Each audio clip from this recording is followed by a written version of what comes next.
ఆ చదువును బట్టి సరైన జీతం లేక వారు కురికిపోతూ చిన్న పెద్ద చదువు చదివి చిన్న జీవితాన్ని తీసుకుంటుంటే ఆ చిన్న జీవితాన్ని తీసుకునే వ్యక్తుల్ని మా మేనలో చెప్పుకుంటాడు పొరపాటును కూడా చెప్పుకుంటాడు. నేను ఇలా చెబుతాను. మా అమ్మగారికి 3 అన్నయ్యలు ఉన్నారు. ఎంతమంది? 3 అన్నయ్యలు ఉన్నారు.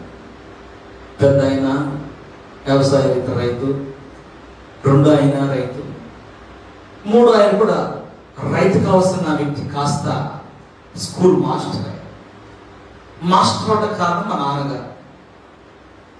ఆ రోజుల్లో 10th క్లాస్లో ఫెయిల్ అయి ఇంటి దగ్గర ఉన్నాడంట. మా మేనమామ గారు 3 ఆయన ఇంటి దగ్గర ఉన్నప్పుడు మా నాన్నగారు ఎందుకో అత్తగారింటికి వెళ్తే వాళ్ళ నాన్నగారు మా మేనమామ గారిని తిడుతూ ఉన్నాడంట. తిడుతూ ఉంటే మా నాన్నగారికి చెప్పలేకనండి డిగ్రీలు లేవు, అర్హతలు లేవు, అక్షరాల పట్ల అక్షర సత్యమేంట కూడా తెలియని వ్యక్తి. అలాంటి వ్యక్తి అన్నాడంట,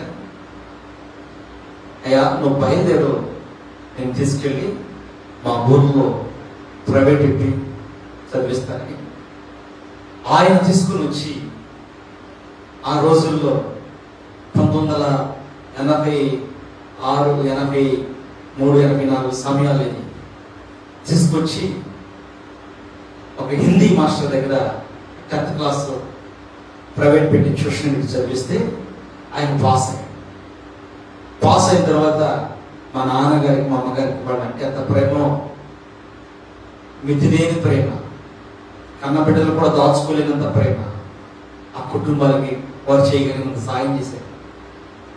ఆ సాయం బట్టి అంటే మా నాన్నగారు గొప్పడని నేను చెప్పట్లేదండి, ఒక వ్యక్తి స్థాయి ఎలాగో మారిందో చెప్తున్నా, ఒక వ్యక్తి జీవితం ఎలాగో మార్పు చెందుతో చెప్తున్నా. మా నాన్నగారు అక్షోషణ అనే పాట ఆయనకి వేయకపోతే ఈ రోజు ఆయన మాస్టర్ అనే పాట ఆయన నోట వచ్చేది కాదు. మా నాన్నగారు ట్యూషన్ అనే పాట ఆయనకి చూపించకపోతే ఆయన మాస్టర్ అనే పాటలోకి నడిచేవాడు కాదు. వాస్తవంగా ఆయన కూడా వారి నాన్నగారు ఇచ్చిన మేకలు దాచుకోవటం, వ్యవసాయం చేసుకోవటం జరిగేది. కానీ దేవుడు నా తండ్రి ద్వారా అతనికి దీపాన్ని, విద్య అనే దీపాన్ని వెలిగించాడు. మన దేవుడు కరుణ కలిగిన వాడు, కరుణించేవాడు. మన జీవితాలకు ఏం కావాలో తెలుసు. మనము ఆత్మీయులు ఉన్నప్పుడు మనల్ని అభివృద్ధి చెందించడం ఆయనకి ఇష్టం కాదా? ఇష్టమే. ఆయన మాటిన్న దేవుని కుమారుడిగా ఆయన మాటిన్న వ్యక్తి అయిన అబ్రహామును ఆశీర్వదించలేదా? ఎందుకు ఆశీర్వదించాడంటే ఆయన మాట వినటం అబ్రహాముకి ఇష్టమైంది, మాట నేర్చడం దేవునికి ఇష్టమైంది. మాట వినటం అబ్రహాముకి ఇష్టమైంది, మాట నెరవేర్చడం దేవునికి ఇష్టం. ఇప్పుడు ప్రభు కూడా మనలను ఏం చేస్తున్నాడు? ఏమంటున్నాడు చూడండి వాక్యం. అయినను దేవుడు ఏమైనాడట? కరుణా సంపన్నుడైంది. మనము దేని చేత చచ్చిపోయినాము? దేని చేత చచ్చిన వారమైనాము? అపరాధములనే చంపేసి. అవును, అపరాధం ఏం చేస్తుంది? ఆస్తిని పాడు చేస్తుంది. అపరాధం వల్ల పాపములు, మన అక్రమ సంబంధమైన జీవితాలు, మన కానీ మనం తెచ్చుకుని ఇంట్లో దాచుకునే జీవితాలు, మనము హేళనైన జీవితాన్ని జీవిస్తున్నప్పుడు అది మన జీవితంగా తెలిసి కూడా దాన్నే బ్రతుకుతూ ఉంటాం. ఇలా బ్రతికే వ్యక్తుల దగ్గరకు తండ్రి అయిన దేవుడు కుమారుడైన యేసుక్రీస్తుని లోకానికి పంపలేదు. నేను అనుకుంటాను, నా మాటకి నేను నా కొరకే ప్రభువుని పంపించాను. అవును, ఆయన నన్ను రక్షించడానికి, నా అపరాధముల చేత నేను చచ్చిన వాడయ్యగా దానితో నేను శాశ్వతంగా చచ్చి నరకని పోవటం నా దేవునికి ఇష్టం లేదు. ప్రభువుకి ఇష్టం లేదు నరకానికి పెట్టాలి.